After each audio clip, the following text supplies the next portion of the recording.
Hey everybody, welcome back. It's Sunday. It's Sunday before Labor Day.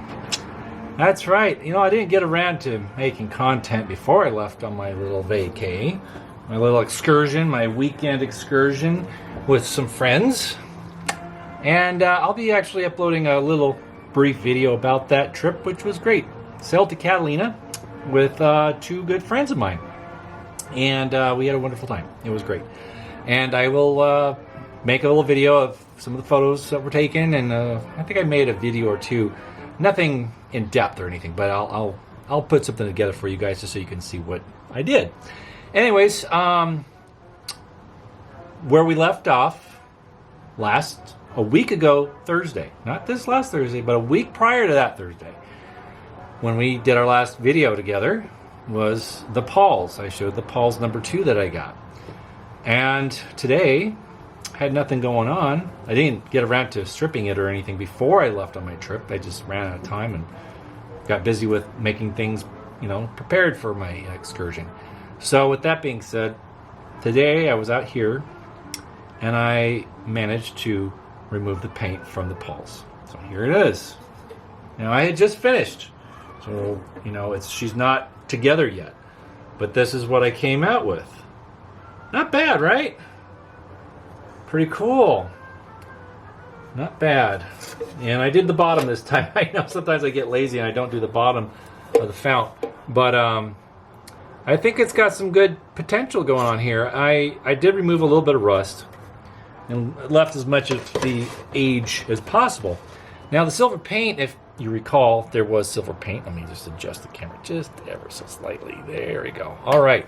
So the paint was silver, and we always know that silver is, the bane of all of our existence that are into tubulars, because silver paint can be a real bear to remove. It is. But fate was a little kind on me this one, because this was a victim of a quick, hasty spray job. That's right. It was probably just sprayed real quick just so they could sell it.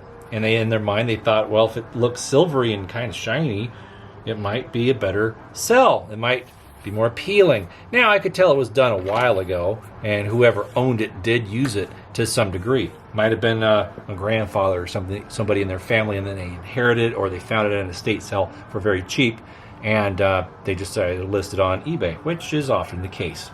So, with that being said, I thought, well, you know what, let me come out here today. It's not that hot. It's actually very nice. It's a beautiful day. It's in the 70s, so it's much more comfortable to be out here and tinker and do some stuff.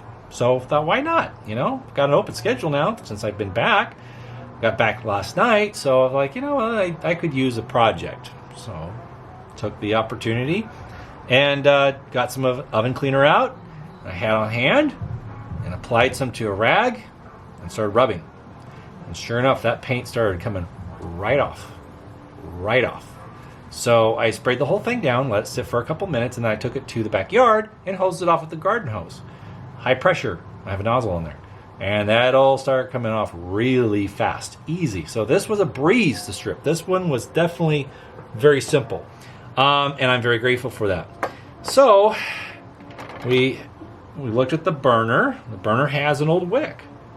Nice, generous old wick too, and it functions nice and smooth. See, very nice and smooth. No problems there, not at all.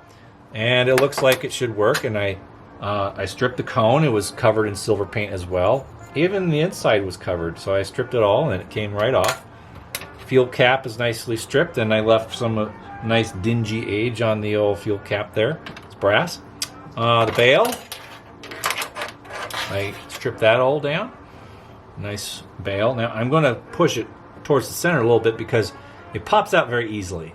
And there's no wear on the eyelets at all. So this thing is just a little too wide, so it pops out easy. So I'm just going to give it a little bend. There. That should be right. Yeah, that should be fine. And if not, we can do some more. Anyway, let's see what we got going on here. So let us put this thing back together.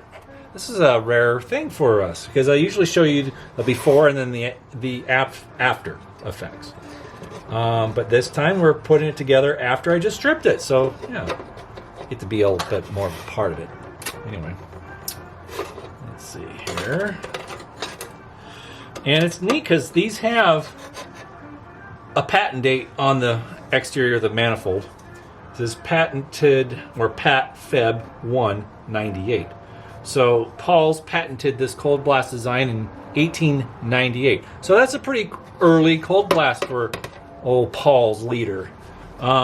They started right around then because prior to that they were Nail City Stamping Company, and then they became Wheeler Stamping Company. Yeah. So, you know, it's fun history. And I'm just wiping a little bit of the residue WD-40 off. But, yeah. Let me put this guy back together here. There. There we go. Okay. Now we need a globe, right? Yeah. It so happens I have a marked Paull's Cold Blast. Not bad, right? And it's got a little amethyst tint. It's got some sick issues. It's kind of cloudy a little bit, but nothing that's too bad. I mean, it in my opinion, it looks pretty cool. I'm not too anal about my glass. I mean, it's nice to have a clear globe that's not sick or anything, but I think this looks pretty neat. It does. So I think this was a pretty much a success. We can fuel it. Why not, right? Let's fuel this little guy. Let's see how she does. I'm almost willing to bet that it will hold fuel just fine, but we will find out soon enough. Oh, wrong cap. Not going to pour it from there, no. We have a spout. That's what happens when I'm not paying attention to what I'm doing and paying attention to the camera.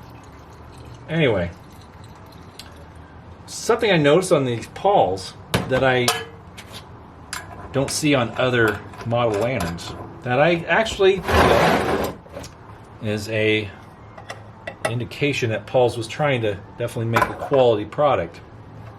We just put a little bit of fuel in there, and we will let it soak up in the wick before we do anything. So let's just see. Yeah, we got some fuel in there.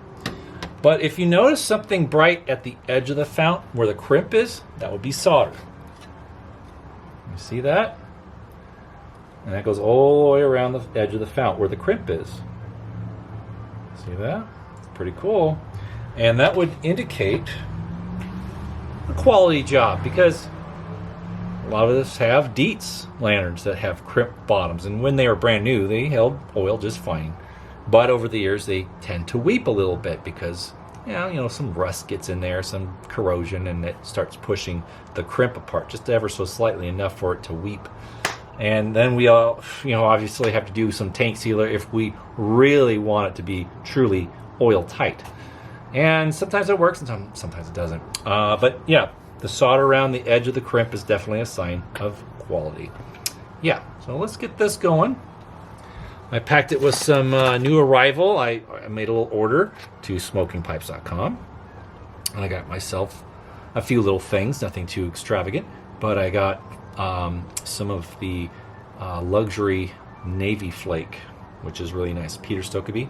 And it's tasty stuff, and I haven't had it in a while. And I thought, why not? They had it in stock. It's usually out of stock. They were all out of the Bullseye Flake, which I like. And that's on back order with a lot of people right now. So I'm still waiting to get more of that.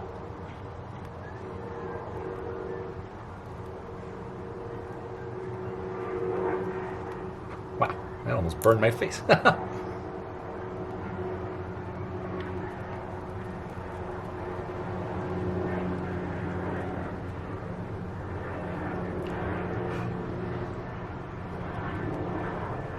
Very nice. Very good. It's a Virginian. And I like it. It's just got that nice nuttiness to it. It's very smooth. And when I first started trying Virginians, I noticed it had a little bit of a kind of a fresh cut grass aroma to it or note to it. Not everybody's a fan of that at first. And I thought there was something wrong with it to begin with, that it would be tasting like cut grass. Come to find out, that's kind of, the nature of the beast. And I like it. But what I do with this stuff is I let it dry out for 5-10 minutes, let it breathe a little bit, and then it kind of loses a bit of its, package or tin moisture, and then it can actually taste a little better. So I usually will put some on the crown of a lantern while it's burning and just quicken the process, let it dry out a little bit, and then it's ready to go. And it seems to work for me, yeah. Now I know what you're thinking. You're like, well, your tobacco's going to taste like lantern fumes, like kerosene, isn't it? No, not really, because it sits right here in the middle, and the fumes go up. So the fumes don't come in contact with tobacco, anyways. You get it.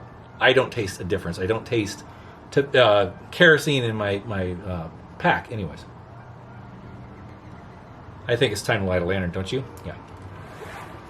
I know some people wait 5-10 minutes, but old wicks, in my experience, they're pretty ready to go. I haven't even trimmed the wick. We're going to try how it is the way it was trimmed way back when. So let's see what we're dealing with here. Yeah. Uh-oh. She's ghosting. Look at that. See that flame? It's not happy. No. So, what that means to me, there's a blockage in the chimney or in the air tubes. And I did see some remnants of cobwebs when I had the bale out, and I saw something in there. So there is something to be done. Well, let's try something here. I got pipe cleaners. We can go right in, see if we can pull something out.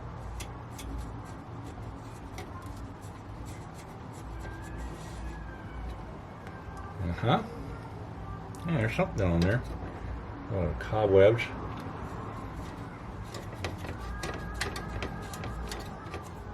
Let's see here.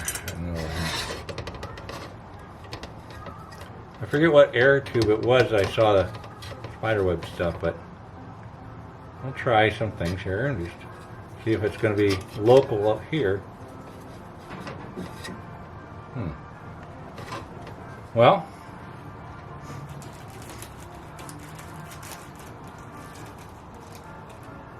let's get a fresh one. Those were dirty.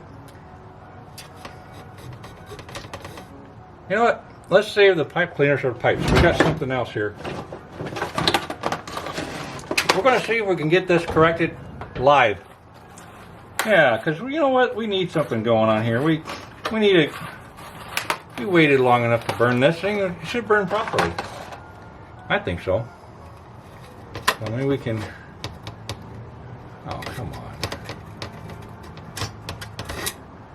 Okay, now we can go down here.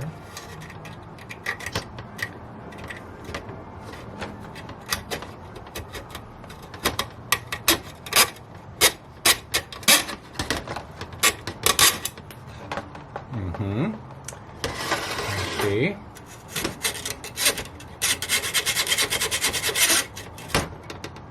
Aha! Look at that. See that? Come on. Focus. It has some debris. It's right in the square here. Come on.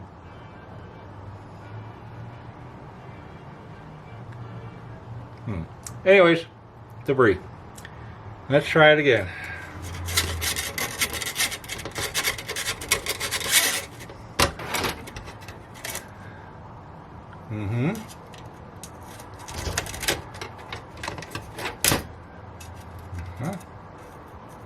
There's a hair in there. Yeah, so there's some gunk. Let's remove the globe. At least tilt that back.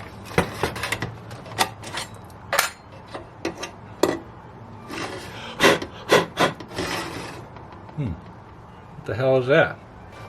Is that confetti? What the heck is that? See that? What is that?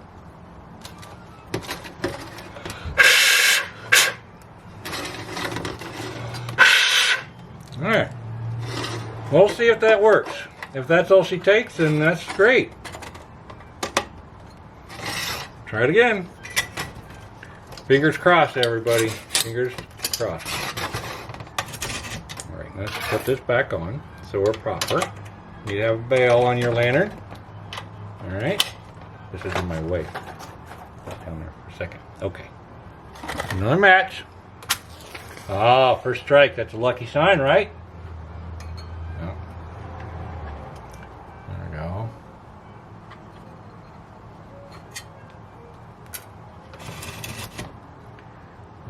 Looks a little better. Aha! Now I think I will need to turn the wick, but it's not ghosting anymore. See that? It's not smoking. It's a better flame. So we're kind of in the clear. So all I have to do is trim this wick, and I think we'll be much better off. Hold on, I've been summoned.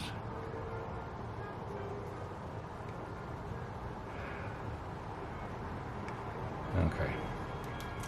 Sorry. My pocket was vibrating and I was like, what? So let's remove the globe once more. And we can get a good shot of the burner here. So we're going to do this live again. Okay.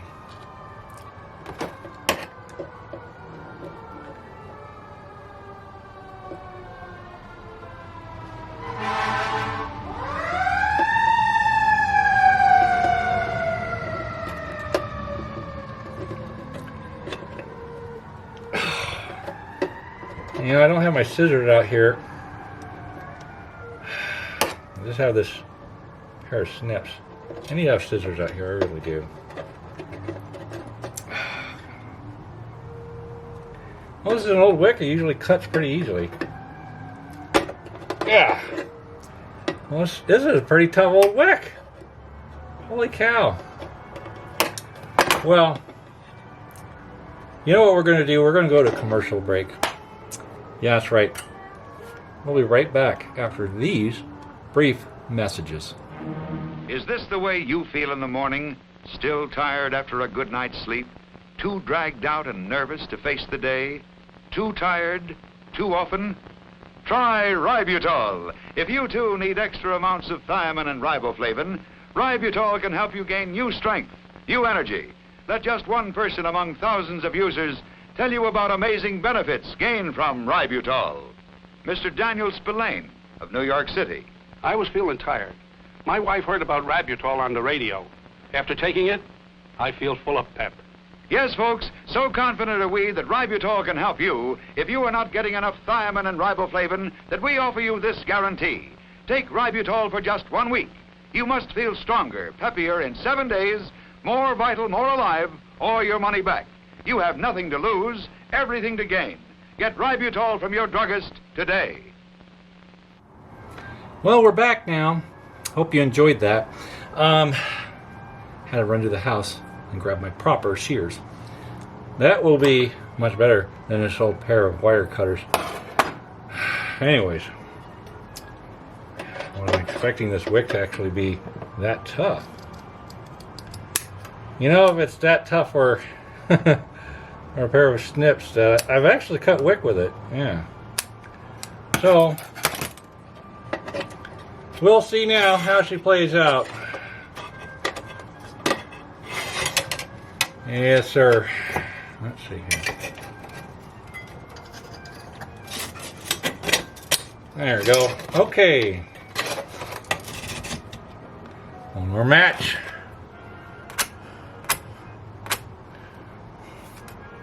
Please don't judge me.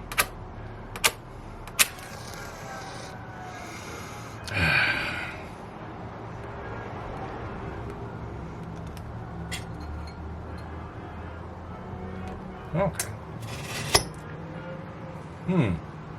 Better. All right.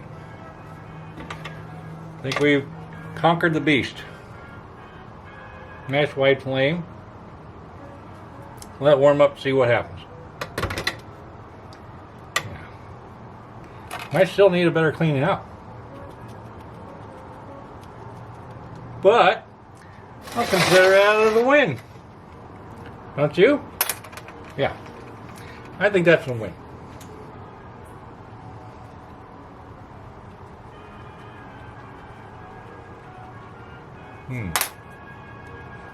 Nice Sunday. Just got back from a nice sailing trip to Catalina with good friends. Decided to clean up a lantern. It's not hot outside. Some nice tobacco. It's alright. Not bad. I think I can live with that. Anyways, friends, thanks again so much for continuing to follow the channel. I do appreciate it. And, well, it's still fun. I still enjoy making these lantern videos for you guys out there and helping you identify lanterns, how to clean them or gently restore them. I don't do anything very evasive or in-depth restorations. Now, there's plenty of videos out there about restoring these lanterns. Some people take every little bit apart. I mean, they go crazy. And some things I wouldn't even tackle. I mean, some of these restoration guys, I'm not trying to run anybody down now. Don't get me wrong, I'm not running anyone down. But I've seen where guys take off the lift wire and off of the glow plate, and they really do a very finite disassembly of these lanterns. And I'm just like, well, one, I don't have the skill set to resolder things back. Second, they never go back the same way unless, of course, they're kind of beat up and you need to disassemble them or replace something. I can understand that. But if they're complete, whole, and not, you know what's the word I'm looking for? Needing to be completely taken down to brass tacks, and there's really no point to going that far. Now, I think there's a general understanding that to restore something, you have to completely take it all apart and put it all back together after cleaning every little single tiny piece. That's fine for automobiles. Okay, that's fine if you want to go that far on an antique car, motorcycle, airplane, especially aircraft. You got to take everything down to brass tacks. You have to start over completely from the smallest rivet all the way back to everything else. I get it. Aircraft are a different animal. You really do have to pretty much rebuild the airplane from the ground up if we're talking warbirds or antique aircraft. Because, well, let's be fair. They have to fly and be trustworthy, and you want to make sure every part is right. So that part I get. But with lanterns, no. I really don't see the need to do that. But anyways, wow, so we're getting warmer here. I think I cut the wick. I thought I cut it pretty straight, but it might be on a slight angle. That's why the flame is a little up on one side.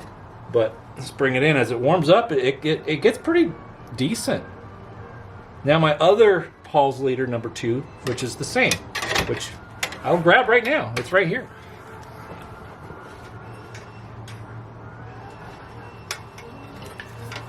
And this one here is a mate. Same exact lantern.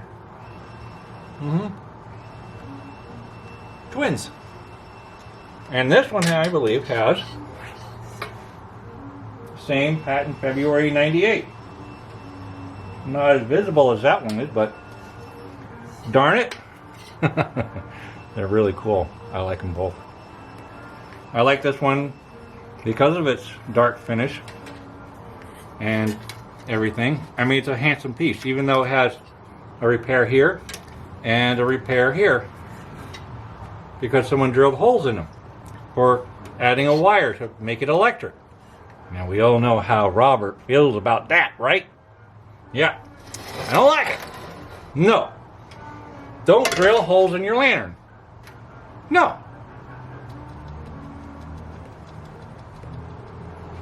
But Rob, some people like electricity in their antique lanterns. Oh, fine. I'm not telling you not to convert it if that's really what you wish. There's better ways of doing it. You put your drill away there, Bob Vila. You don't need to to ruin the structural integrity of the piece to make it electric. And speaking of drills, it sounds like someone's drilling the heck out of something right now. Anyways, if you want to convert a cold blast or hot blast to electric, here's what you do. This is easy, very easy. You go to W.T. Kirkman, the website, okay? W.T. Kirkman, lanterns and lamps. Just Google them, you'll find them. They come right up to the top of the list. So just Google W.T. Kirkman. I'm sure most of us know how to get there. For those who might not, this is what you do. And then you go on and run a search for electric conversion, I think. Anyways, they have conversion kits for burners. So it will look like a proper burner, but it will have a socket instead of a wick or a channel for a wick or whatever. You get it. So you can get a proper little thing, and I think it fits the smaller candelabra style bulbs. So they're not like a regular, style, standard size bulb socket. They're smaller, which is fine because you want something that's indiscreet. But you can put a nice candelabra style LED bulb or incandescent if you can find them. And then you go. Then you have electric. And you haven't drilled out any part of your lantern. You haven't done any kind of correctional surgery on the poor thing. No. I've seen some people wire up an on and off switch in the fuel cap, and they get kind of creative, and, okay. I can understand why the attractions that some people have to do that. But we're talking about a 100-year-old plus antique. And once you do that, it's very hard to turn it back. And I think the best way to handle antiques is doing something that is reversible. So you can sell the lantern if you want to try to appeal to those who need or want electric lanterns. You can sell it with the conversion. And then they can go back. They can have a burner and a cone and say, well, maybe I want to burn oil and I'm going camping. I don't need an electric light. I want a kerosene lantern. So you have both options. It's much better to have two choices, I think, right? I think so. Anyways, I don't know if I'm selling either one of these yet. I'm sure I might come to a decision. But they're both great. They both burn phenomenally. This one definitely has no drill holes or repairs on it. So it's pretty straight. But it does a little dent in the air tube. And it's burning very well now. And I actually fixed the problem live on the channel, which is a first for the channel, right? I think so. Anyway, so both of these I think I'm going to hang on to for a while. Yeah, we'll see. But I like them. And shout out to Mike Lawless. He repaired this one. He patched the holes for me. I sent the lantern to him. He's way across the other side of the country. And he fixed it for me, and I paid for the shipping there and back. And so I think I just might hold on to both of these and put one outside to be my porch light, and one for collectible keepsake purposes. But one will be a definite workhorse. But we'll see what happens, because I like both of them. What a shock. Yeah, that's part of the problem, I think, right? It is. It really is kind of the problem where, we think we're going to let go of something, and then we decide we actually like it more than we thought we would. Thought it would be an easy decision, but they're both great burners now. Well, that one is now. But anyways, yeah, fun stuff. Old Paull's leader lanterns. They're highly underrated. They really are. Now, I know some collectors do try and find these earlier ones, and they're not as easy to find. The 1900 and 1905 examples are not very common. So they can go for some money if people know what they're looking at. But for whatever reason, I think Paull's doesn't get the credit it really deserves, because it is from the Wheeling Stamping Company, which was priorly known as the Nail City Stamping Company. So, they have lineage, they have history as something that's very collectible. We all seen my NCL. It's a great lantern. But of course, these are not as dramatic as the NCL. They're very much like a Blizzard. They look exactly like a Blizzard, except for the wire guards and the side lift is a little different. And that's about it. But anyways, we're running out of time. And we'll get back to you guys with another lantern video on Thursday. Since my schedule is back to normal, you'll see me Thursday with another video. So this is a weekend edition, a rare weekend edition Labor Day weekend edition, and I hope you guys enjoyed it. All right, we'll see you guys again sooner than later. All right, bye-bye.